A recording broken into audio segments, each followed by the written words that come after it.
Hello everyone, welcome to 4 hours study. दोस्तों, daily current affair में आज हम देखने वाले हैं 16 अक्टूबर 2023 के करंट अफेयर्स के कुछ महत्वपूर्ण सवालों को। अगर आप किसी भी एग्जाम की तैयारी करते हैं तो ये वीडियो आपके लिए इम्पोर्टेंट है, इसलिए पूरा वीडियो आप ध्यान से देखिएगा। तो चलिए शुरू करते हैं कल के रिवीजन क्वेश्चन से। कल हमने पढ़ा था तमिलनाडु राज्य ने प्रोजेक्ट नीलगिरी तहर लॉन्च किया है। लॉरियस ने अपना नया ब्रांड एम्बेसडर नीरज चोपड़ा को बनाया है। बैडमिंटन विश्व फेडरेशन रैंकिंग में पहले स्थान पर पहुंचने वाली पहली भारतीय जोड़ी चिराग शेट्टी और सात्विक साईराज रंकी रेड्डी बनी है। नवरत्न का दर्जा पाने वाला 15वां केंद्रीय सार्वजनिक उद्यम एयरकॉन इंटरनेशनल बना है। 32वां सरस्वती सम्मान शिवशंकरी को दिया गया है। इसकी घोषणा पहले ही की गई थी, लेकिन अभी इन्हें पुरस्कार दिया गया है। और केंद्रीय मंत्री पुरुषोत्तम रूपाला ने सागर परिक्रमा के 10वें चरण की शुरुआत चेन्नई तमिलनाडु से की है। भारत और श्रीलंका के बीच नागपट्टनम से कांकेसंतुरई तक नौका सेवा की शुरुआत हुई है। प्रतिवर्ष विश्व कपास दिवस 7 अक्टूबर को मनाया जाता है।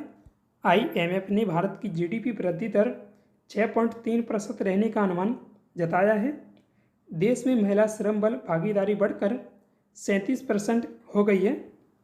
आज का पहला सवाल है, मिस टीन US 2023 का खिताब किसने जीता है?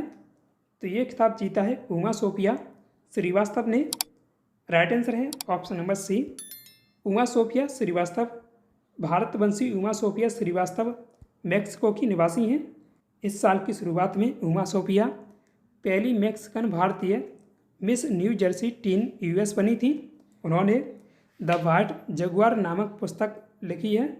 और 2023 की फेमिना मिस इंडिया विजेता नंदिनी गुप्ता हैं, जो राजस्थान से हैं।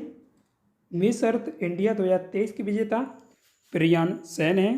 पाकिस्तान की पहली महिला मिस यूनिवर्स 2023 की विजेता बनी हैं एरिका रॉबिन। नागालैंड राज्य के पहले मेडिकल कॉलेज का उद्घाटन किस केंद्रीय मंत्री के द्वारा किया गया है? तो इसका राइट आंसर है option number C, doctor Mansukh Mandaviya. केंद्रीय स्वास्थ्य मंत्री डॉक्टर मनसुख मंडाविया ने कोहिमा के फ्रीबागी में नागालैंड के पहले medical college Nagaland institute of medical sciences and research का उद्घाटन किया है।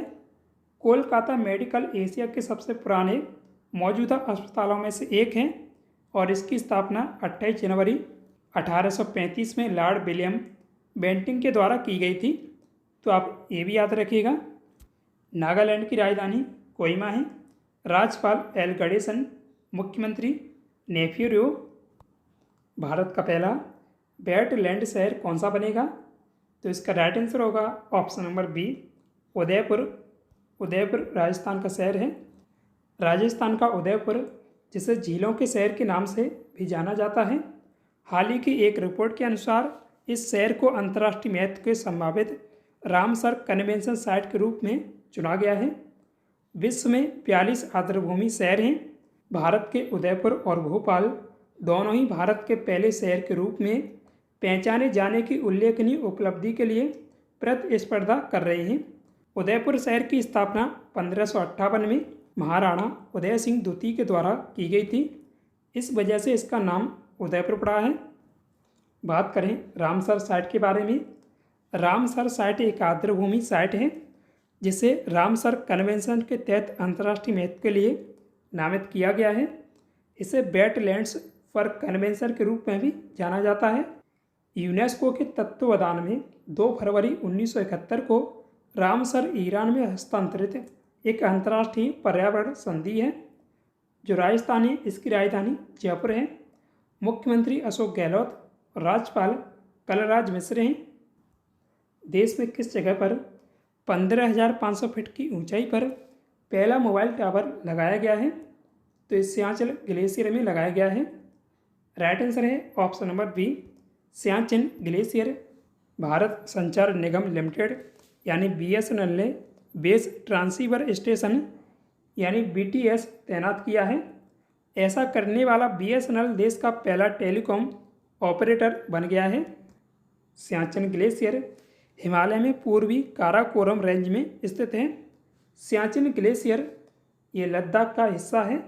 जिसे अब केंद्र शासित प्रदेश के रूप में बदल दिया गया है। सियाचिन ग्लेशियर को तीसरा ध्रुव भी कहा जाता है। 9वां P20 शिखर सम्मेलन कहाँ आयोजित किया गया? तो ये नई दिल्ली में आयोजित किया गया है। राइट आंसर है ऑप्शन नंबर बी, नई दिल्ली। 9वां P20 शिखर सम्मेलन 13 से 14 अक्टूबर 2023 तक India international convention and expo centre यानी IICC यशोभूमि द्वारका नई दिल्ली में आयोजित किया गया है और इसका उद्घाटन PM मोदी के द्वारा किया गया था। अब बात करें P20 बैठक क्या है। ये समिट भी G20 से जुड़ा हुआ है। G20 में शामिल तमाम देशों की संसदों के पीठासीन अधिकारी इस बैठक में शामिल होते हैं। यहाँ P का मतलब पार्लियामेंट से है। इसके अलावा आमंत्रित देशों के पीठासीन अधिकारी भी इसमें हिस्सा लेते हैं। हर साल G20 के बाद P20 बैठक होती है। इस बार भारत इसकी मेज़बानी कर रहा है, तो ये 9वां P20 सम्मेलन भारत में आयोजित किया गया है। अंतर्राष्ट्रीय ई कचरा दिवस कब मनाया जाता है? तो इसका राइट आंसर है ऑप्शन नंबर ए, 14 अक्टूबर को हर साल अंतर्राष्ट्रीय ई कचरा दिवस मनाया जाता है। जैसे ई कचरा तो आप जानती हैं, इलेक्ट्रॉनिक जो वेस्ट होता है। अंतर्राष्ट्रीय ई कचरा दिवस का प्रारंभ हुआ था 14 अक्टूबर 2018 में। इसका उद्देश्य है दुनिया भर में ई कचरा के सही निपटान को बढ़ावा देना, जिसका उद्देश्य पुनः उपयोग, वसूली और रिसाइकलिंग दरों में वृद्धि करना है। चर्चा में रही इंदिरा गांधी बालिका सुरक्षा योजना किस राज्य की है? तो ये हिमाचल प्रदेश की योजना है। राइट आंसर है option number D, Himachal Pradesh. Himachal के मुख्यमंत्री सुखविंदर सिंह सुक्खू ने कन्या भ्रूण हत्या रोकने के लिए एक बड़ी घोषणा की है। अब एक बेटी के बाद परिवार नियोजन अपनाने वाले परिवारों को 35,000 की जगह 2 लाख रुपये और 2 बेटियों पर मिलने वाले 25,000 की जगह 1 लाख रुपये प्रोत्साहन राशि मिलेगी। सुक्खू ने यह घोषणा इंदिरा गांधी बालिका सुरक्षा योजना के तहत की है। हिमाचल की 2 राजधानी हैं, शिमला ग्रीष्मकालीन, धर्मशाला शीतकालीन। मुख्यमंत्री सुखविंदर सिंह सुक्खू, राज्यपाल शिव प्रताप शुक्ल हैं। अंतर्राष्ट्रीय ओलंपिक समिति ने यूक्रेन के खिलाफ उल्लंघन के लिए किस देश की ओलंपिक समिति को निलंबित कर दिया है? तो इसका राइट आंसर है ऑप्शन नंबर डी, रूस की ये ओलंपिक समिति है जिसे अभी निलंबित किया गया है। रूस की ओलंपिक समिति को तत्काल प्रभाव से और अगली सूचना तक यूक्रेन से जुड़े 4 क्षेत्रों के खेल निकायों को शामिल करने के बाद ओलंपिक चार्टर का उल्लंघन करने के लिए निलंबित कर दिया गया है। इससे पहले IOC ने यानी अंतर्राष्ट्रीय ओलंपिक समिति ने 2022 में यूक्रेन पर आक्रमण के बाद रूसी एथलीटों को उनके ध्वज के तहत प्रतिस्पर्धा करने से भी प्रतिबंधित कर दिया था।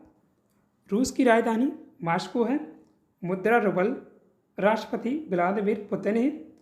प्रधानमंत्री मिखाइल मिशुस्टिन है।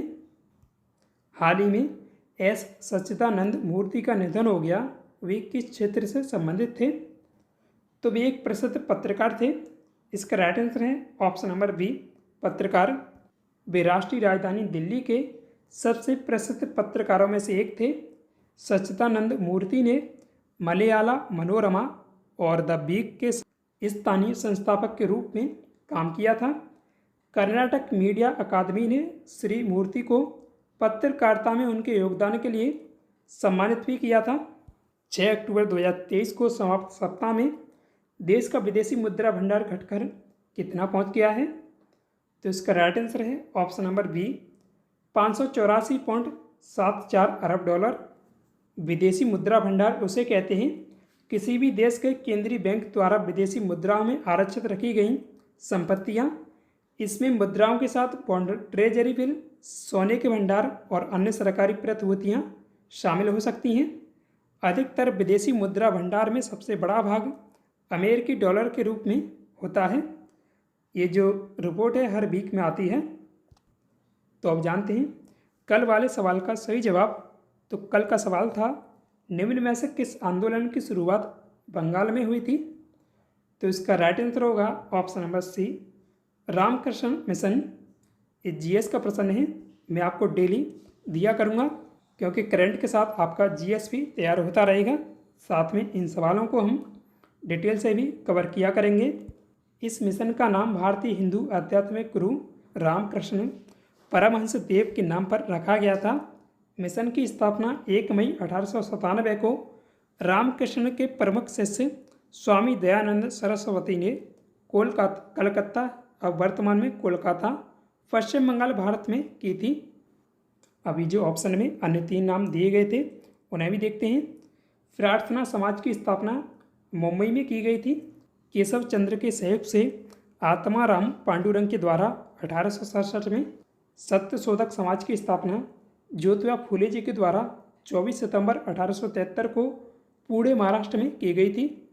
और आर्य समाज के संस्थापक दयानंद सरस्वती हैं।